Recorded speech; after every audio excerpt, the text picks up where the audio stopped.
Chapter 12. Alice's evidence. "Here," cried Alice, quite forgetting in the flurry of the moment how large she had grown in the last few minutes. And she jumped up in such a hurry that she tipped over the jury box with the edge of her skirt, upsetting all the jurymen onto the heads of the crowd below. And there they lay sprawling about, reminding her very much of a globe of goldfish she had accidentally upset the week before. "Oh, I beg your pardon," she exclaimed in a tone of great dismay, and began picking them up again as quickly as she could, for the accident of the goldfish kept running in her head.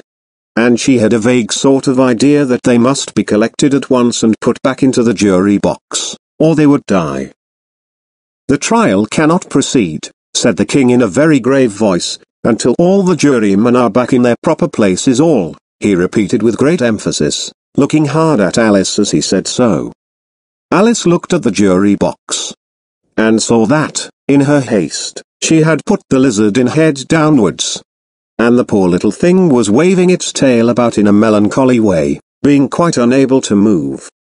She soon got it out again, and put it right. "Not that it signifies much," she said to herself. "I should think it would be quite as much use in the trial one way up as the other."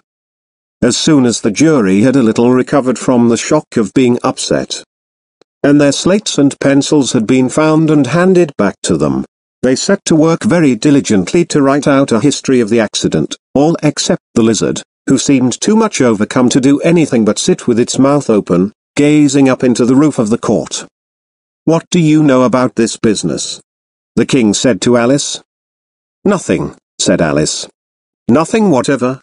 persisted the king. "Nothing whatever," said Alice. "That's very important," the king said, turning to the jury. They were just beginning to write this down on their slates, when the White Rabbit interrupted. "Unimportant, your majesty means, of course," he said in a very respectful tone, but frowning and making faces at him as he spoke. "Unimportant, of course, I meant," the king hastily said, and went on himself in an undertone, "important, unimportant, unimportant, important," as if he were trying which word sounded best. Some of the jury wrote it down, important, and some, unimportant. Alice could see this, as she was near enough to look over their slates, but it doesn't matter a bit, she thought to herself. At this moment the king, who had been for some time busily writing in his notebook, called out, "Silence," and read out from his book, Rule 42. "All persons more than a mile high to leave the court." Everybody looked at Alice. "I'm not a mile high," said Alice. "You are," said the king. "Nearly 2 miles high," added the queen. "Well, I shall not go, at any rate," said Alice. "Besides, that's not a regular rule, you invented it just now." "It's the oldest rule in the book," said the king. "Then it ought to be number 1, said Alice. The king turned pale, and shut his notebook hastily. "Consider your verdict," he said to the jury, in a low trembling voice. "There's more evidence to come yet, please your majesty," said the White Rabbit, jumping up in a great hurry. "This paper has just been picked up." "What's in it?" said the queen. "I haven't opened it yet," said the White Rabbit, "but it seems to be a letter, written by the prisoner to somebody." "It must have been that," said the king, "unless it was written to nobody, which isn't usual, you know." "Who is it directed to?" said one of the jurymen. "It isn't directed at all," said the White Rabbit. "In fact, there's nothing written on the outside." He unfolded the paper as he spoke, and added, "It isn't a letter after all, it's a set of verses." "Are they in the prisoner's handwriting?" asked another of the jurymen. "No, they're not," said the White Rabbit. "And that's the queerest thing about it." The jury all looked puzzled. "He must have imitated somebody else's hand," said the king.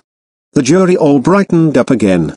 "Please your majesty," said the knave, "I didn't write it. And they can't prove that I did, there's no name signed at the end." "If you didn't sign it," said the king, "that only makes the matter worse. You must have meant some mischief, or else you'd have signed your name like an honest man." There was a general clapping of hands at this. It was the first really clever thing the king had said that day. That proves his guilt, of course, said the queen, so, off with. It doesn't prove anything of the sort, said Alice. Why, you don't even know what they're about. Read them, said the king. The White Rabbit put on his spectacles. Where shall I begin, please your majesty? He asked. Begin at the beginning, the king said gravely, and go on till you come to the end, then stop. There was dead silence in the court, whilst the White Rabbit read out these verses. They told me you had been to her, and mentioned me to him. She gave me a good character, but said I could not swim. He sent them word I had not gone. We know it to be true. If she should push the matter on, what would become of you? I gave her 1. They gave him 2. You gave us 3 or more. They all returned from him to you, though they were mine before. If I or she should chance to be involved in this affair, he trusts to you to set them free, exactly as we were. My notion was that you had been before she had this fit, an obstacle that came between him and ourselves. And it. Don't let him know she liked them best, for this must ever be a secret, kept from all the rest, between yourself and me. That's the most important piece of evidence we've heard yet, said the king, rubbing his hands, so now let the jury.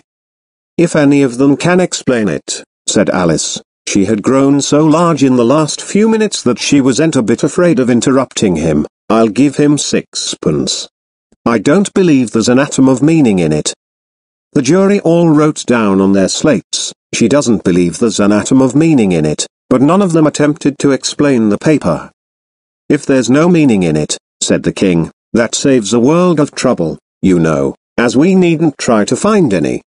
And yet I don't know, he went on, spreading out the verses on his knee, and looking at them with one eye. I seem to see some meaning in them after all. Said I could not swim. You can't swim, can you? He added, turning to the knave. The knave shook his head sadly. Do I look like it? He said. Which he certainly did not, being made entirely of cardboard. All right, so far, said the king, as he went on muttering over the verses to himself. We know it to be true. That's the jury, of course.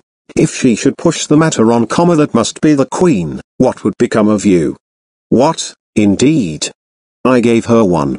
They gave him 2. Why, that must be what he did with the tarts, you know. But it goes on, they all returned from him to you, said Alice. Why, there they are, said the king triumphantly, pointing to the tarts on the table. Nothing can be clearer than that. Then again, before she had this fit, you never had fits, my dear, I think? He said to the queen. Never, said the queen furiously, throwing an inkstand at the lizard as she spoke. The unfortunate little Bill had left off writing on his slate with 1 finger, as he found it made no mark, but he now hastily began again, using the ink that was trickling down his face, as long as it lasted. At this the whole pack rose up into the air, and came flying down upon her. At this the whole pack rose up into the air, and came flying down upon her. Then the words don't fit you, said the king, looking round the court with a smile. There was a dead silence. It's a pun, the king added in an angry tone, and everybody laughed. Let the jury consider their verdict, the king said, for about the 20th time that day. No, no, said the queen, sentence first, verdict afterwards. Stuff and nonsense, said Alice loudly. The idea of having the sentence first.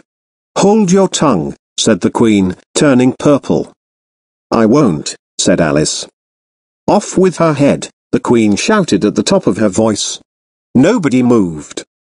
Who cares for you?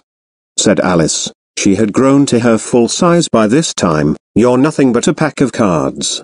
At this the whole pack rose up into the air, and came flying down upon her. She gave a little scream, half of fright and half of anger, and tried to beat them off, and found herself lying on the bank, with her head in the lap of her sister, who was gently brushing away some dead leaves that had fluttered down from the trees upon her face. Wake up, Alice dear, said her sister. "Why, what a long sleep you've had." "Oh, I've had such a curious dream," said Alice. And she told her sister, as well as she could remember them, all these strange adventures of hers that you have just been reading about. And when she had finished, her sister kissed her, and said, "It was a curious dream, dear, certainly, but now run into your tea, it's getting late." So Alice got up and ran off, thinking while she ran, as well she might, what a wonderful dream it had been. But her sister sat still just as she had left her, leaning her head, watching the setting sun, and thinking of little Alice and all her wonderful adventures, till she too began dreaming after a fashion, and this was her dream. First, she dreamed of little Alice herself. And once again the tiny hands were clasped upon her knee, and the bright eager eyes were looking up into hers. She could hear the very tones of her voice, and see that queer little toss of her head to keep back the wandering hair that would always get into her eyes, and still as she listened, or seemed to listen, the whole place around her became alive with the strange creatures of her little sister's dream. The long grass rustled at her feet as the white rabbit hurried by. The frightened mouse splashed his way through the neighboring pool. She could hear the rattle of the teacups as the March Hare and his friends shared their never-ending meal, and the shrill voice of the Queen ordering off her unfortunate guests to execution. Once more the pig baby was sneezing on the Duchess' knee, while plates and dishes crashed around it. Once more the shriek of the griffin, the squeaking of the lizard's slate pencil, and the choking of the suppressed guinea pigs, filled the air, mixed up with the distant sobs of the miserable mock turtle. So she sat on with closed eyes, and half believed herself in Wonderland, though she knew she had but to open them again, and all would change to dull reality. The grass would be only rustling in the wind, and the pool rippling to the waving of the reeds. The rattling teacups would change to the tinkling sheep bells, and the Queen's shrill cries to the voice of the shepherd boy, and the sneeze of the baby, the shriek of the griffin, and all the other queer noises, would change, she knew, to the confused clamor of the busy farmyard, while the lowing of the cattle in the distance would take the place of the mock turtle's heavy sobs. Lastly, she pictured to herself how this same little sister of hers would, in the aftertime, be herself a grown woman, and how she would keep, through all her riper years, the simple and loving heart of her childhood, and how she would gather about her other little children, and make their eyes bright and eager with many a strange tale, perhaps even with the dream of Wonderland of long ago, and how she would feel with all their simple sorrows, and find a pleasure in all their simple joys, remembering her own child life, and the happy summer days. The end.